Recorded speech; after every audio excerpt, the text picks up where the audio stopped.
కూడా అందులో ఉన్నారు. ఆయనకి చిన్న చిన్న గాయాలు ఊపిరితిత్తుల్లోకి ఆ పొగ అనేది వెళ్ళడం జరిగింది.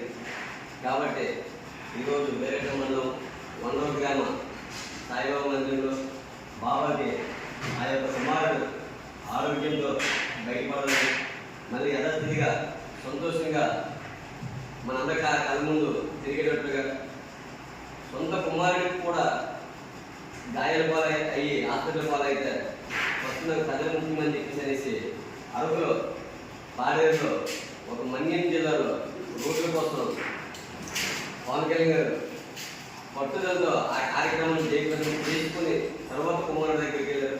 మరి అలాంటి ప్రజల కోసం ఆలోచించి మన పవన్ కళ్యాణ్ గారు కుమారుడు క్షేమంగా చేరుకోవాలని ఈరోజు ఎరగట్ట మండలం కుటుంబ సభ్యులందరూ కూడా ఈ 100వ మందిరంలో పూజలు చేయడం, ప్రత్యేక పూజలు చేయడం జరిగింది.